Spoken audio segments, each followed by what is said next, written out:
My name's Julia. I'm a 3D artist at Bumper Studio, which you can see right up there, all the way from South Wales.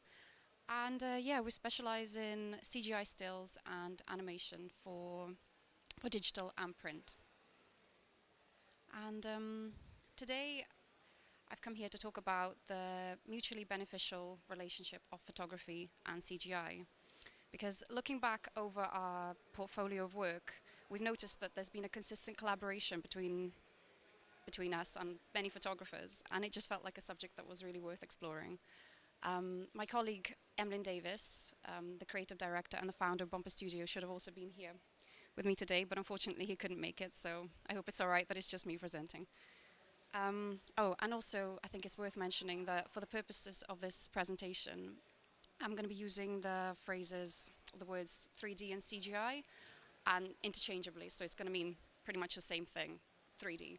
And also a little bit later on, I'll be talking about cinematography, but I'll be referring to it as photography because it's moving image, so just for the purposes of this presentation. So, as I already mentioned, Emlyn Davis, our creative director and the founder of Bumper Studio, should have been here with us today. But yeah, sort of to start off, I wanted to mention something that he's told us a few times about the start of his career and when he first came out of university in 2004, sort of the experience that he got when he joined the CGI industry. His first industry job was in a creative studio where he was the only 3D artist. The majority of the other workers there were photographers. And what baffled him at the time was that the widespread view amongst these photographers was that CGI was going to put them out of work, was that he, as a recent graduate, was able to produce work that was going to put them, seasoned professionals, out of business or out of work. And yeah, that was a really baffling sort of idea. And having spoken to Jonathan Knowles, the award-winning advertising photographer, the man who's responsible for the O2 bubbles, the creation of the O2 bubbles, he also admitted that there was a certain anxiety at the time, around the time that CGI first came onto the scene, amongst photographers, that the CGI was going to replace their craft, that it was going to render it obsolete. And having chatted with Emlyn about that, it sort of made me think that has that not happened before in history somewhere?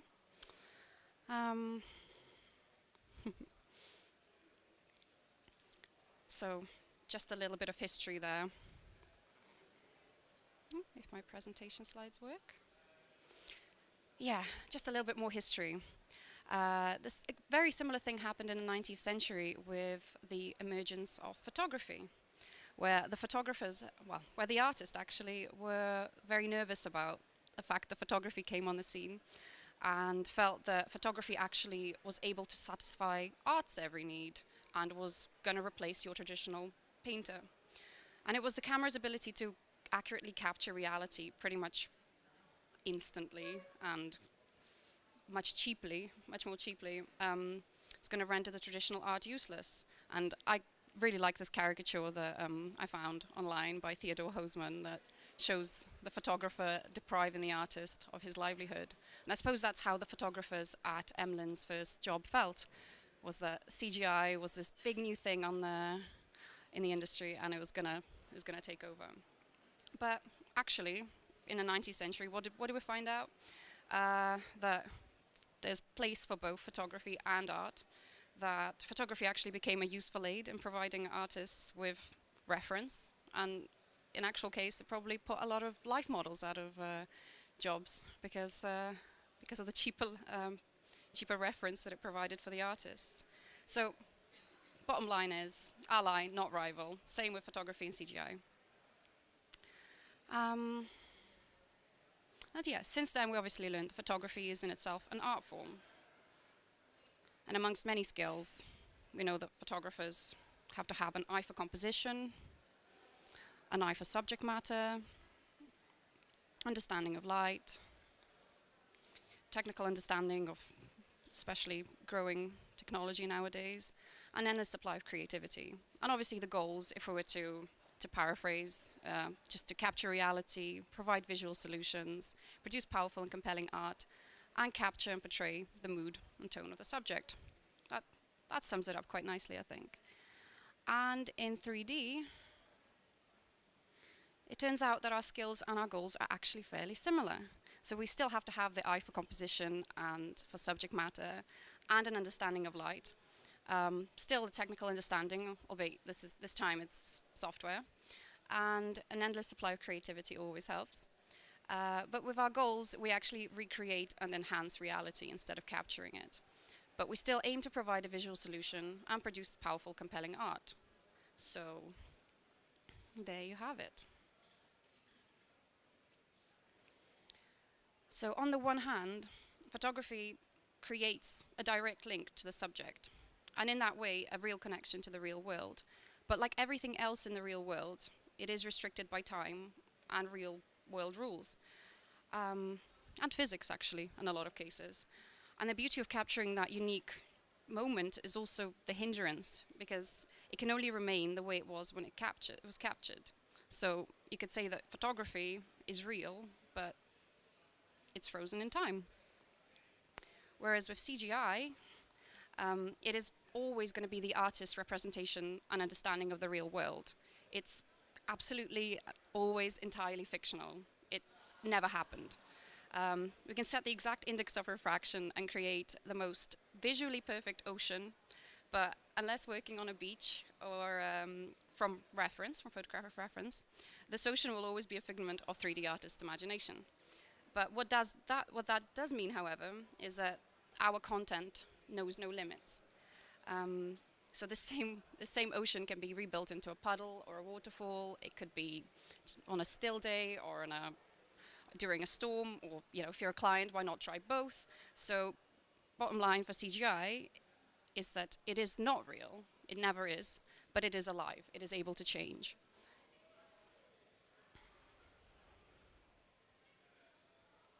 So I don't know how many of you are actually familiar with the inner workings of 3D and how scenes are set up in CGI, but I assume everyone's more used to seeing the end result. But just to illustrate my point a little further and show how photography and CGI are really compatible, I wanted to quickly show you some behind the scenes of how we work, and sometimes how we work with photography. So just a quick bit of information.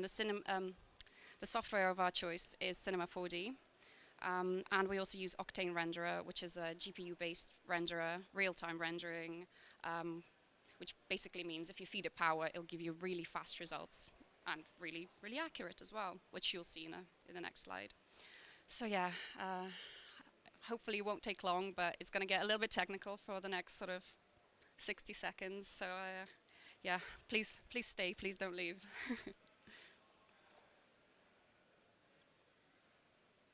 There we are.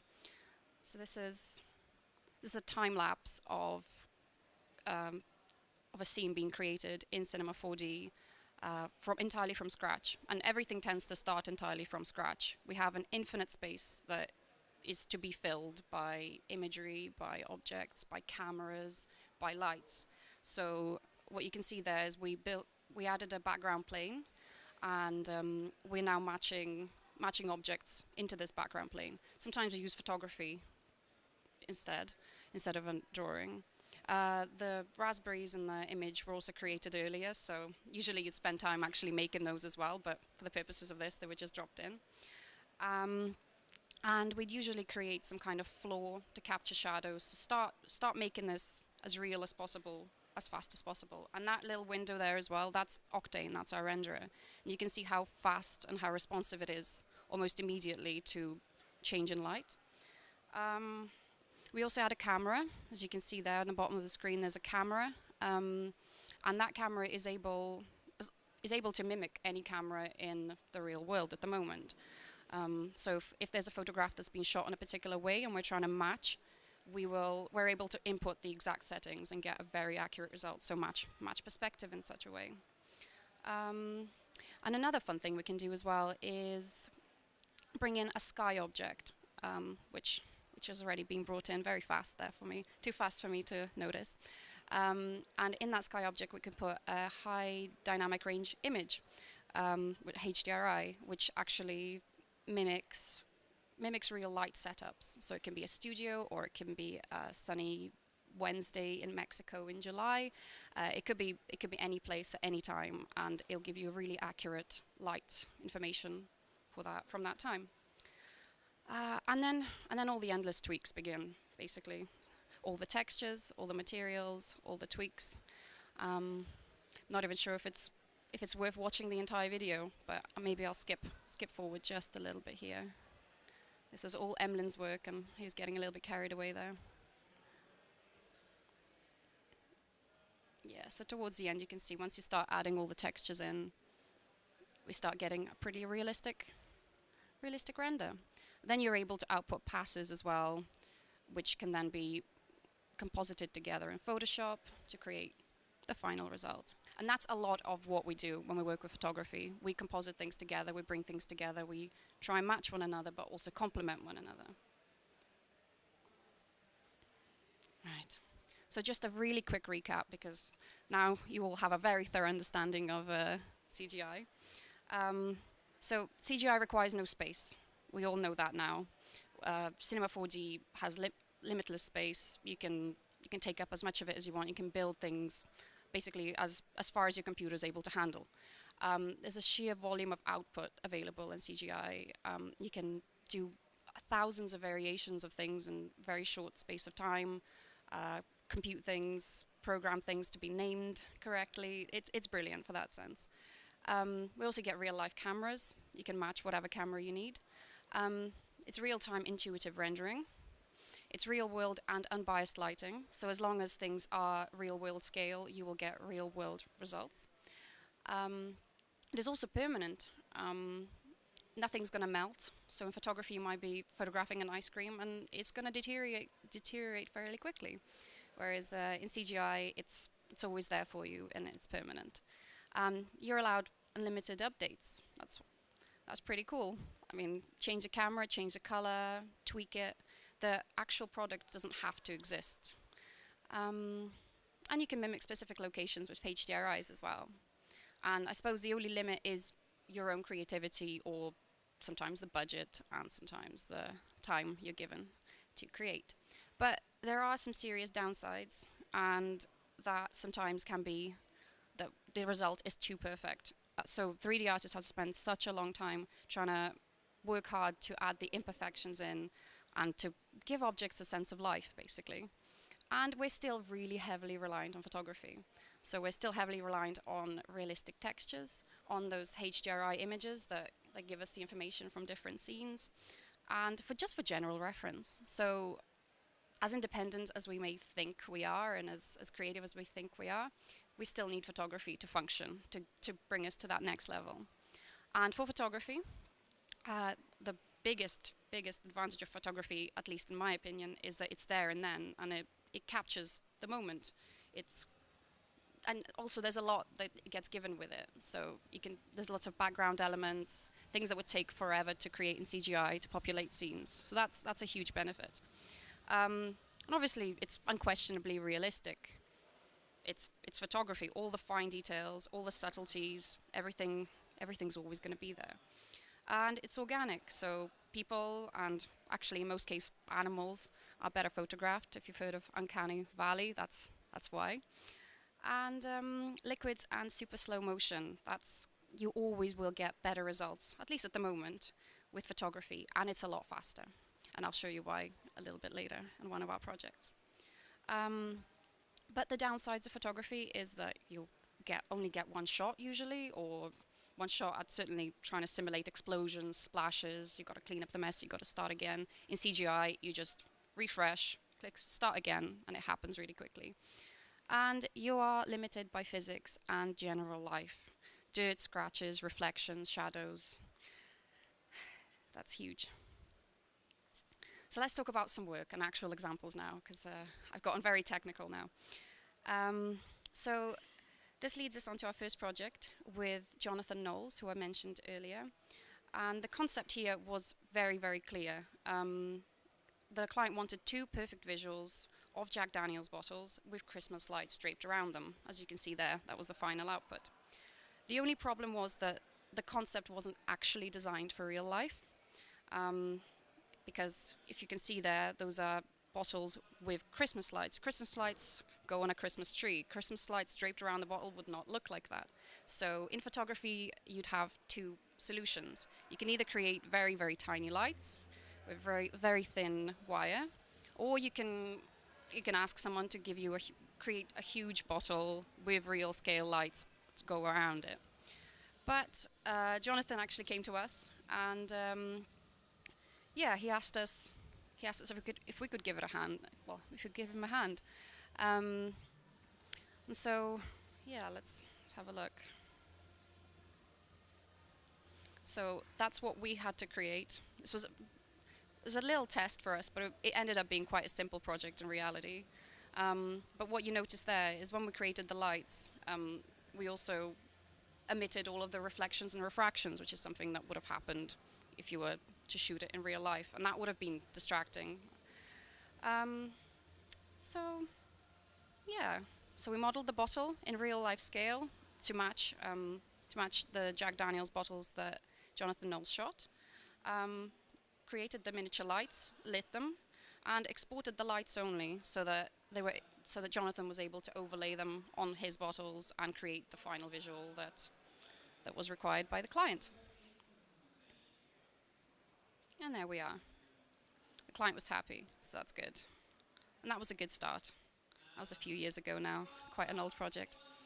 And next, we worked with photogrammetry in Tropicana, because that was a very noteworthy challenge from Troublemaker Studio, whose client Tropicana was, because they requested hyper-realistic models of fruit and berries for their smoothie range. And for this, they required a huge quantity of fruit in a very short time scale, which forced us to think outside the box. And in the end, we actually created a small in-house photogrammetry studio, which actually allowed us to explore the combined advantages of photography and CGI ourselves. So this was step one in our progress, and the selection of visually appealing fruit to model. I think we had to do this about 10 times in total, but not every fruit, not every time had sashes on them.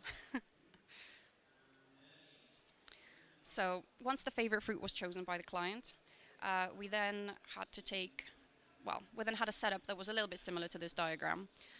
We had to take 36 photos in 30-degree increments around the fruit, and then another 36 from a high angle, slightly higher, and another 36 from a slightly lower angle. For smaller objects such as berries, we also had to take three shots at different focal depths, and then also use focus stacking to try and get the most flattest, crisp image with no depth of field. And then we put them through the photogrammetry solver, and those were the results that we got. So very, very detailed 3D models were generated, but sometimes almost a little bit too detailed. Had an especially tough time with the kiwi because of all of the surface hairs. Even though all of the photographs were imported into the software that was solving them, the software doesn't know that a kiwi is a kiwi. It just gave us a crazy amount of information. So for all of the fruit and berries that we created, there was a huge amount of remodeling, retexturing, recreating the realistic materials and matching the properties of the photographic textures, so the gloss, the hair, the dirt inside the blueberries. Basically, everything had to be perfect because this was an animated advert and nothing could be hidden in animation. But as a positive, that really did push us to step up our game with realism, because when you're working with photographic textures, everything else has to be perfect as well. You can't be let down on the material or on anything else. And I'll show you the end result. You might even recognize the kiwi in there. But all of the fruits were also done by us in this, which is really nice.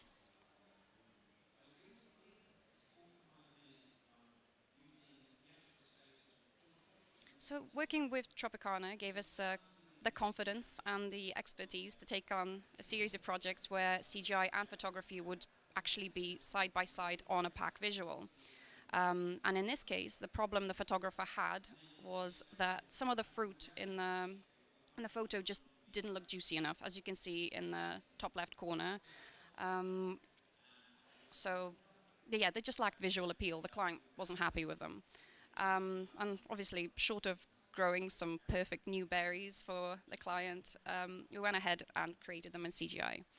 And that was a very quick process. And as you can see on the bottom right corner, they sit fairly nicely with the photograph.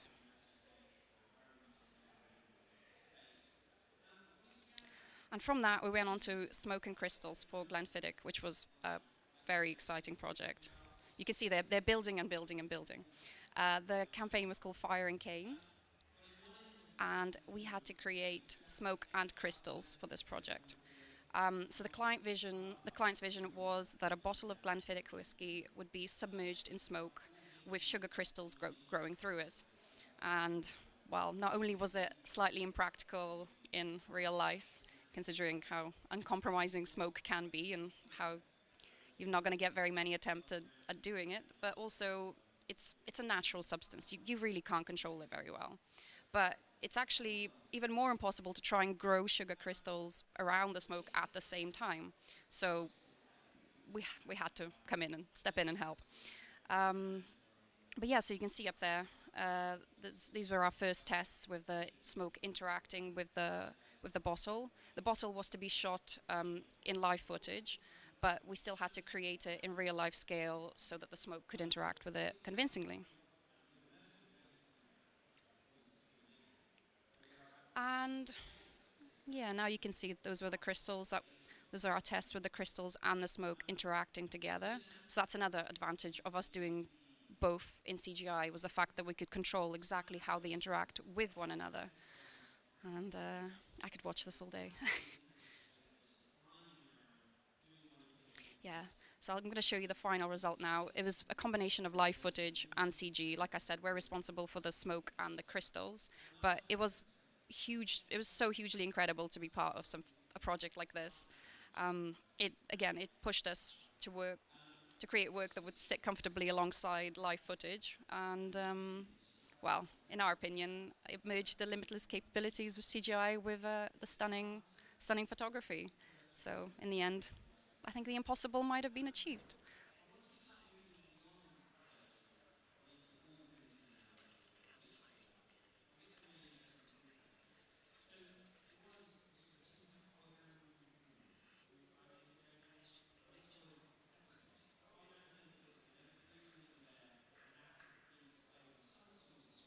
Yeah, pretty cool, right? And that leads me on to our work for Twinings. This is another project that we did very, very recently for their new range of cold infusions. And again, working side by side with live footage, the client needed the basically the client really wanted the focus to be on the movement of the tea bag in the water and the infusion being released from within. It was supposed to be vibrant, delicious, and full of energy, as you can see in the storyboards there. Lots of color, lots of movement. Um, but if you were to shoot it entirely in in real life with a real tea bag, like real life physics do get in the way. Um, And so Jonathan Knowles contacted us again and asked if we could help out this time. So in real life, for his own tests, he was using ink and water to boost the density of the infusion. But in CGI, we've been playing around with particles and realized that actually smoke could work just as well. So those are our early experiments with the tea bag and the smoke, and just seeing how it would look, whether like the density and the distribution would be convincing enough to actually pass as an infusion. And here we have another shot. So the very first frame is just the storyboard, and the second shot was captured by Jonathan Knowles at 1,000 frames a second to capture the slow motion of water and all its glory. But to create that kind of dramatic splash, he had to use an acrylic pyramid. Yeah, that's what it was, an acrylic pyramid, and dropped it in. So obviously we couldn't keep it that way, and well, we had to replace it. Um, yeah, so our job was to replace the pyramid entirely, contents and everything in CGI, also matching the super high frame rate footage and matching the force of the drop as well, so that nothing looked out of place, so the two could blend seamlessly together.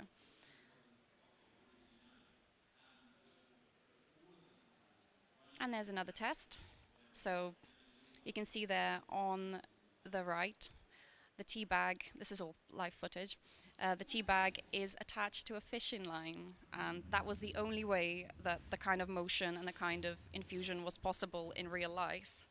Um, but after speaking to Jonathan Knowles about this project, he did admit that it might have been possible to retouch the line completely, well, out completely, and actually use live photography this whole time. But the versatility and the control that CGI provided meant that he could actually pick and choose and use the best of both in the final product. And in the end, the project did exactly that. It was the best of what we could provide in CGI and the best of what could be achieved in photography. So I suppose the merging of the best of both worlds. So I'll play the video. Yeah, so the tea bag and contents and the smoke were providing the weight and movement and the infusion of the elements there. Um, and on the other hand, the high-end footage shot at 1,000 frames a second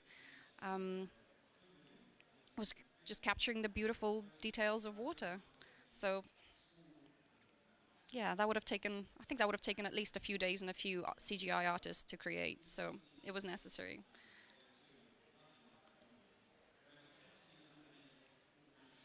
And now I just want to talk really quickly about some of the collaborations that we particularly like and sort of inspire us day to day. Collaborations between photographers and CGI artists, that is. So we've got Taylor James and Andy Glass for Heineken, which is an absolutely beautiful piece of photography and CGI. All of the environment was shot in photography, with a fair bit of retouching and compositing, but the bottle itself was created in CGI and lit in such a way that it was not not to be the main element, but kind of blend in with the entire scene. And we think that's really cool because this beautiful piece was vibrant and subtle, so that was really cool. And then this was another piece that very, very subtle as well, but well, simple and striking actually, by Mike Campai and Tim Tada. And this was for alopecia awareness. And the model has been shot in photography, and the paint and dust particles, that was all done in CGI. And I think the results are just absolutely stunning. It really portrays the message quite clearly. And this is another excellent piece by Hahnemann and Air CGI for Mars. And this one kind of speaks for itself, I think. It's just a car that resembles a Mars ice cream. Obviously, that was done in CGI, using, I think, some HDRI lighting. And all of the backplates was done in photography. And just seamless. It's absolutely seamless. And that's what we aim to achieve, I think.